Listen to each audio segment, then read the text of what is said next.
will start over here with Mr. Sharenko with the opening statement. You may begin. Thank you. Hello, my name is Sergey Sharenko. I live in the District 69. I'm running for the state rep. Basically, my platform is accountability, responsibility, and integrity. And I'm running on the agenda like housing, infrastructure, education, and the healthcare. So basically, I would like to go back to the basics. This is sort of like what we lost recently in the General Assembly, and we moved to being a bill factory. And the most important bill that we have is the budget, and it's a horrible failure every year. Okay, so we need to look at the budget and basically take care of the bolts and nuts of running the state. Thank you. Thank you. Ms. Donovan. Thank you. Thank you to the League of Women Voters, Scott from the East Bay Media Company, and my opponent for making this exchange of ideas possible. It's a great honor to have served as your legislator for the past 8 years, advocating on behalf of Bristol and Prudence Island. I'd like to continue the work bringing good public policy to our communities and state. At the General Assembly, I'm proud of the progress we've made this year within our budget. Tax relief for families and seniors, restoring the COLA for some retirees, and increased aid to school districts by $71 million. We've made housing a priority for families and seniors, increased investments in Medicaid, and raised reimbursement rates for the medical services to our seniors and vulnerable populations. We've made investments in the Hope and Promise higher education scholarships, as well as Real Jobs Rhode Island for those taking a technical career path. I'm running for re-election to continue this work and to do much more. Thank you all in advance for taking the time to listen tonight. Thank you. All right, we're going to move to the first question. Mr. Sharenko, we'll start with you. Go ahead. If elected to serve in the General Assembly, what is the one bill you would work most diligently to pass in the next session? The only bill that's important is the budget. Okay, it's a runaway train right now. We should be on track to lose $2 billion next year due to the lack of funds from the pandemic. So our budget should be at least the same or lower. And we have to stop, basically throwing money away. Thank you. Ms. Donovan. Same question. Same question. Okay. The issue that's often overlooked that impacts the attractiveness of our region and our community when courting businesses to our state is the availability of childcare. The most proactive states view childcare as an advantage when competing for business and workers. It's a factor when ranking states' attractiveness for those businesses, when you see those ratings, Rhode Island is here, there, the other states or other places. When meeting with other legislators and the defense industry contractors at Raytheon this past year, housing was number one and childcare were number two of their priorities. Families can't relocate here if they can't find a house or a childcare facility in a reasonable amount of time. Right now, it's virtually impossible to provide high-quality childcare that working families need at a price they can afford. We have childcare deserts all over Rhode Island, and waiting lists are sometimes 8 months long. We have to do better, and it's necessary for the state's economic development. So that's a priority of mine. Thank you. Thank you. I'll remind you guys, you can use your wild cards at any time you'd like to jump back in. So, new question, Ms. Donovan, we start with you. Let's see.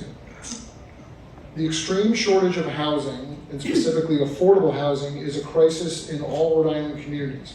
Despite considerable money allotted and legislation enacted to address the problem, results have been negligible. What further action should the legislature take to make meaningful progress towards solving the problem? Sorry, I didn't write this one, but it was actually well written. It's just that my brain hadn't written it, so I'm sorry. What further action should the legislature take to make meaningful progress towards solving the problem of affordable housing? Well, too many Rhode Islanders are cost burdened. We're paying more than 30% of their income on housing, and we've made an effort to deal with this, with this situation. And Rhode Island has the lowest housing production rate of any state in the U.S., and that makes home or rental unit pretty much out of reach, and for so many, and our children and grandchildren are being priced right out of this community. Unless we confront the impediments to housing construction, we can't solve the problem.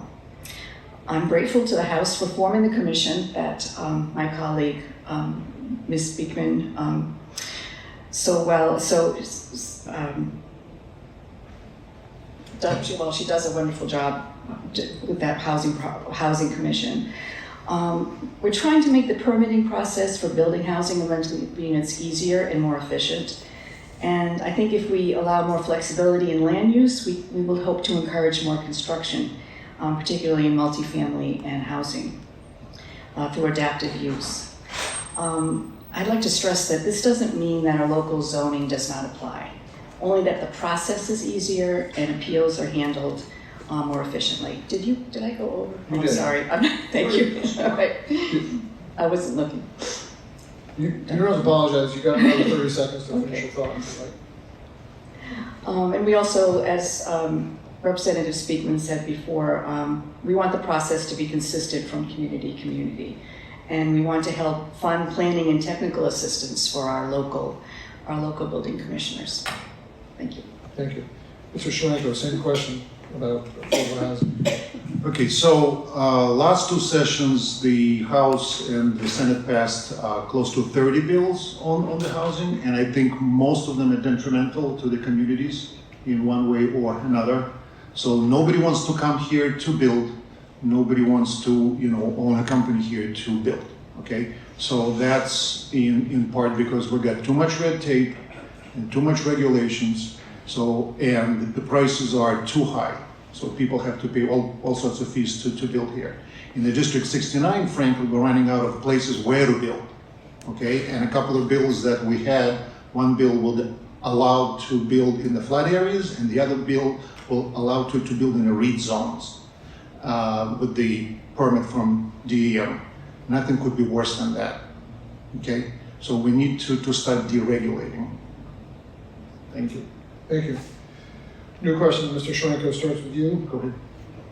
Do you support what many would consider common sense gun policies and laws, such as a ban on assault weapons, high-capacity magazines, bump stocks, and other rapid-fire devices, in addition to stronger background checks and waiting period, secure gun storage, and gun dealer reform? So I would support the common sense gun laws. That does not include bans. I don't like banning anything. I'm in no place to tell people what they can have and what they cannot have. Okay, so we have a ton of bills. Some of them are completely unenforceable. Some of them just a feel-good, measure that was passed that nobody would ever do anything about. So we need to not restrict actual firearms. We need to restrict certain people from having the firearms, because we sure have a lot of people that should not be nowhere near any kind of a firearm. Okay, and that will be mental checks, and that would be red flag laws. So if people should not have firearms, they should not have any kind of firearms. Thank you. Thank you. Ms. Donovan, same question. Thank you. Gun safety is supported by 70% of Rhode Islanders. When I talk to neighbors, a top issue is keeping military-style weapons out of the hands of civilians. No one will argue that we need to keep our kids safe in school, our citizens safe in public places, and our loved ones safe from suicide by firearm. As a former public school educator, I've done lockdown drills from kindergarten through high school, and I can tell you that those drills aren't enough to keep our kids safe. Mental health services can only reach those who seek help. I've had conversations with parents who are relieved when multiple siblings are not in the same school building. You see, that decreases the risk of losing them all in an attack. And that's the sad reality that parents are living with every day. We've made progress, but much more needs to be done. Okay. New question. Ms. Donovan, we'll start with you. In your opinion, should Rhode Islanders make the choice to hold a constitutional convention? I will vote against a constitutional convention for the same reasons that were stated just previously. I think the advocates who are pushing for that have an agenda that is risky, limiting workers' rights, limiting LGBTQ rights, blurring the lines between church and state.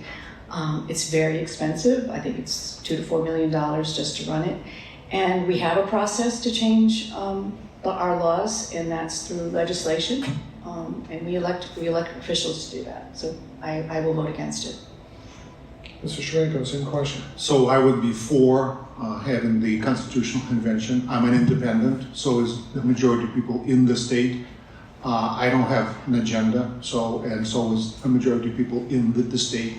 So there could be people from both sides coming in with the certain amounts of money trying to influence. So I think it would be a wash in the end. And then the amount of money that our administration is throwing away every day is 10 times more than what we will, try to put into the Constitutional Convention. So I think we should have it. At least people should have a choice. Thank you. New question. Mr. Schwenko, starts with you. You've mentioned the state budget already, so we're going to talk about that a little more deeply. Do you agree with how Rhode Island is spending its nearly $14 billion annually? Does the state have the right priorities and focus, or would you work to shift how and where its resources are being allocated? So I think we're doing a horrible job.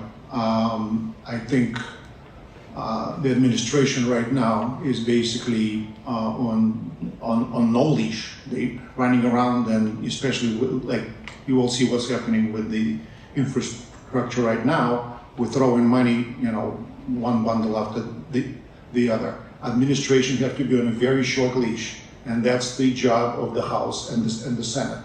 Money had to be given out in a very small doses with the proof that they actually spend that money on something tangible. That's one thing. And then the other thing is our reimbursements for the healthcare. Doctors are leaving because we're not reimbursing them. Nurses are leaving. We cannot have any CNAs. That's a big, big issue. Thank you. Could you repeat the question? Yeah, same question about the state budget. Same. Do you agree with how Rhode Island is spending its nearly $14 billion annually? Does the state have the right priorities and focus, or would you work to shift how and where the state's resources are being allocated? Well, the budget, it's a huge document, and we take a lot of time. We go through it article by article. We do a lot of talking to it. It's a document that reflects our priorities as a state. And I serve on the Health and Human Services Committee, and the legislation I see directly impacts the health and well-being of all Rhode Islanders, and that includes primary care. I know Mr. Schwenko just talked about primary care. We've raised Medicaid reimbursement rates for children and seniors, which impacts primary care doctors. We protect patients from annual and lifetime limits on health insurance benefits. We've allocated $20 million to fully fund provider increases for behavioral health, children's and home-based and community health services. I think these are things that are really important to Rhode Islanders. In response to concerns about primary care, Blue Cross and Blue Shield eliminated nearly 65% of prior authorization requirements, allowing primary care doctors to expedite care for patients and relieve the administrative burdens on their practices. We are losing primary care doctors, and there's a commission to study that I happen to be on. That will take at least 10 years, though, in my opinion. Seeing primary care doctors, an increase in them, but I think we have to incentivize having doctors stay here in Rhode Island. It's market driven. Why would you stay in a place when you can go over the line and get 20% more? So it's a big issue. As far as the budget goes, sure, there are places, we all have differences of opinion on what we could cut and what we could add, but it's like I said, there's a lot that goes into it, and I think it's a thoughtful document. Thank you. Thank you. New question, Ms. Donovan. We're going to start with you. What policies would you initiate or support in order to help people who are living with substance abuse disorders or mental health problems? Well, I just mentioned that we fully funded provider increases for behavioral health. That was a real issue for providers. And we need to increase mental health services for children. Whether we do that in the private sector, in schools, I think it's really important that we pay more attention to children's mental health. I forgot the last part of the question. Was that? Just policies that could help support people with substance abuse disorders and mental health problems. Funding. I just think we need to pay more attention to funding adequate services and make sure that we reimburse the practices and make sure that patients get the adequate health care they need. Thank you. Mr. Sharenko, same question. So I think we have to be really careful how we expend the money that we are, basically using right now. And that has to be, we have to categorize people that with the serious mental issues or with the people that just want to do drugs, okay? Because some people have actual issues, some people don't want to be helped. So if people don't want to be helped, why are we wasting money on them, okay? Thank you. Okay. All right, new question, Mr. Sharenko. Go ahead. Several climate-related bills were passed by the General Assembly in the last session, but several were not. What should Rhode Island do about climate change and climate resiliency in the short term? In particular, what would you advocate for Warren, Bristol, and other East Bay towns that are affected by rising water levels? So locally, we have massive issues with the flooding, okay? The bills that we pass are actually detrimental to the District 69, okay? Because a lot of them would, like I already said, allow people to build in the reed areas and in the flood zones. Like we were trying to put a hotel, the Gooding Avenue, basically filling up the flood zone. And the more concrete boxes go in the ground, the more issues we will have. So we have to be very careful how we build, where we build.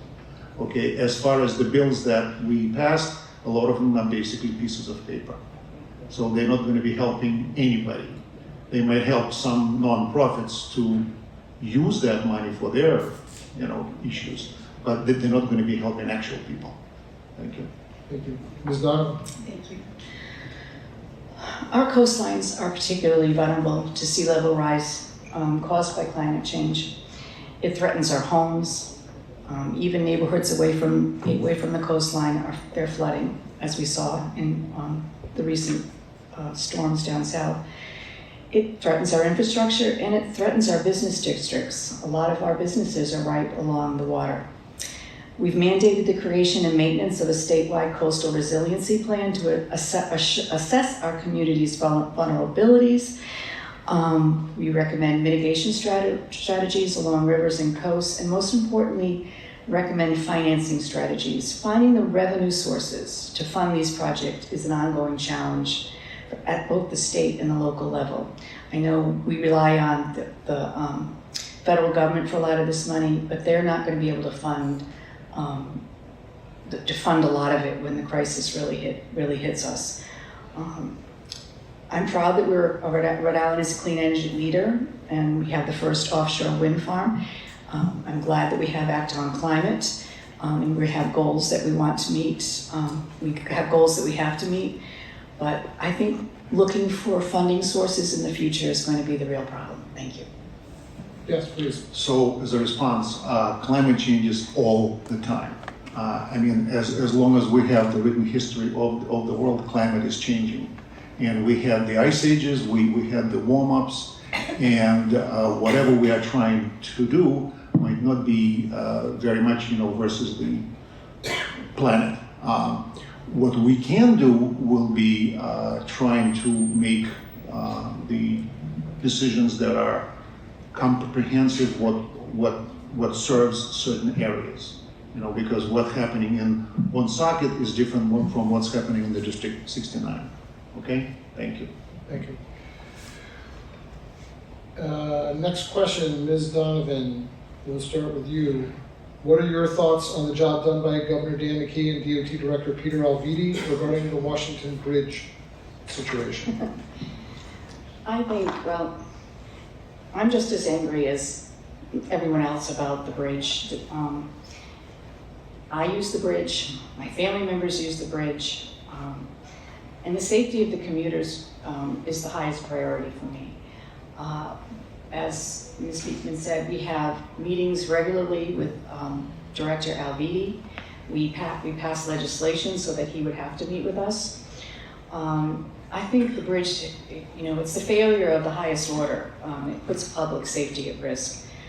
A forensic analysis will hopefully tell us what went wrong and what agencies are responsible.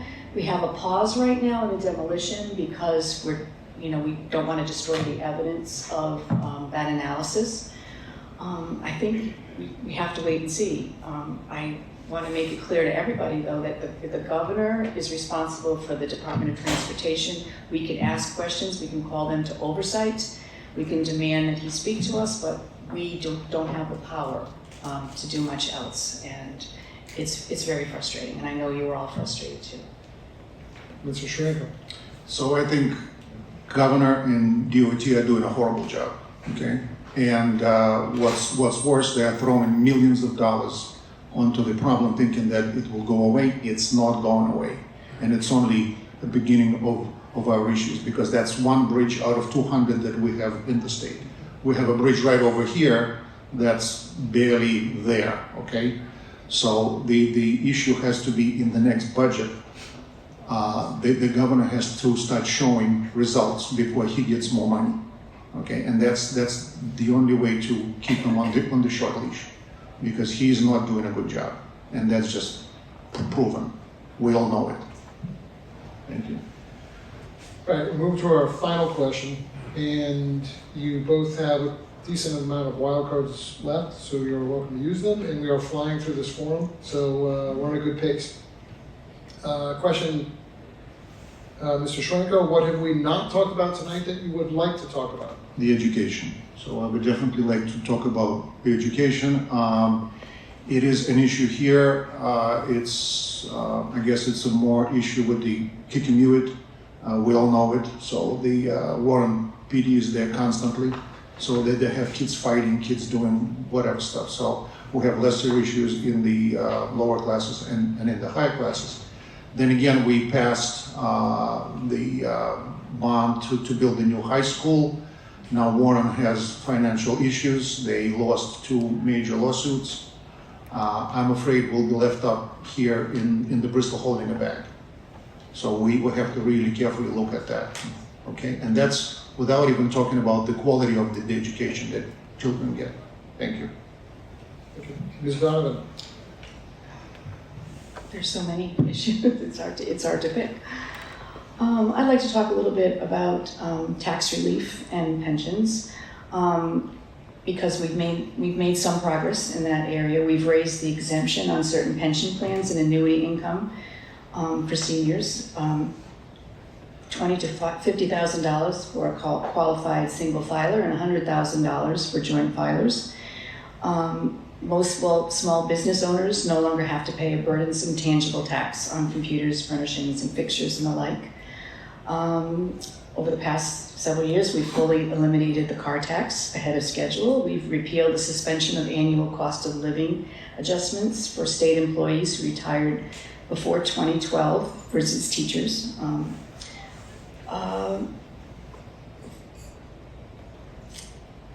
So I think we've made made progress on the tax front, and we continue every year to try to help, especially seniors and young families, pay, have tax credits and pay less taxes at the state level.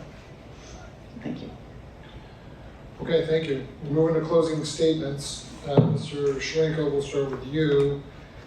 You could have 4.5 minutes if you'd like. I'll do my best. So I'm running as an independent. So that means that the only people that I'm basically accountable to is you, okay? People that live in the district. So I'm very well known of saying no, to certain things, but I usually look at the some type of consensus, okay? And that's what we lost, I think, in the General Assembly. The majority rules, and the voices that are saying no are not heard, so it's one-sided, and it's starting to hurt us, It started to hurt us on the state level. So we need more to talk to each other. We need more to have a consensus and to have some type of a possibly the outcome that nobody likes, but everybody can live with. Okay, so that's what I'm running on, and also we lack the contact of the General Assembly members with the town council and with the town administrators. And that's what I would pledge to do. I would pledge to if I win the elections, I will have at least quarterly reports to the town hall. Okay, what is going on, what kind of bills are happening, because we had already twice the instances where the town council was apoplectic after they found out that, first 15 first bills on the housing passed, then another 15 bills on the housing passed, and now they had to deal with all that, basically falling down on their heads because we had no contacts between the General Assembly and the town government. We have to reestablish that. It has to be done. And of course, people have to know what is happening there. The General Assembly members getting 10 days to look at the budget, and it's written just about in Chinese. People have to start looking at the budget the moment the governor releases it. Okay? Because everybody have to know what's in it, where is the money going, and how come there's so much money going. All right? Thank you so much. Can I use a wild card to respond? Is that before the closing statement? I think you could just wrap it into your closing statement. We're on closing statement. You have up to 3.5 minutes, Okay. so the floor is yours. All right, so the first thing I'm going to do is respond to what he just said. If any bill is problematic for our communities, for our town council, representatives and senators are more than willing to address that issue. That's our job. We did meet before this year's legislative session and during it to communicate this to our municipal officials. The League of Cities and Towns is a great resource that advises our mayors, our administrators, and our councils on bills affecting their communities. The League worked closely this year with the Housing Commission and did not oppose any of the housing bills that came to the House floor. The League gave Representative Speakman and me a 9 out of 9 score for our votes that were a priority for the League. So that's all I have to say about that. Now I'll move on to my closing statement. Sorry about that. So, as your state representative, I have an 8-year record of shaping public policy on a multitude of issues, ranging from housing, education, pay equity, public health, the environment, business regulation reforms, fair taxation, gun safety, and reproductive health care, and that just names a fraction. For those who are seeing me for the first time, I grew up here, attended our public schools and colleges. I earned a bachelor's and master's degree and taught in our public schools for over 3 decades. My full bio is on my website.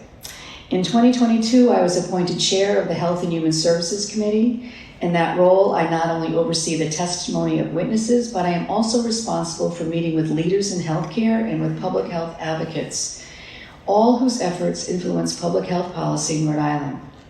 As I mentioned before, in response to the concerns raised in our committee, Blue Cross and Blue Shield eliminated nearly 65% of our prior authorization requirements, allowing primary care doctors to expedite care for patients and relieve the burdens on their practices. I also serve on the Education Committee and the Veterans Affairs and Oversight Committees.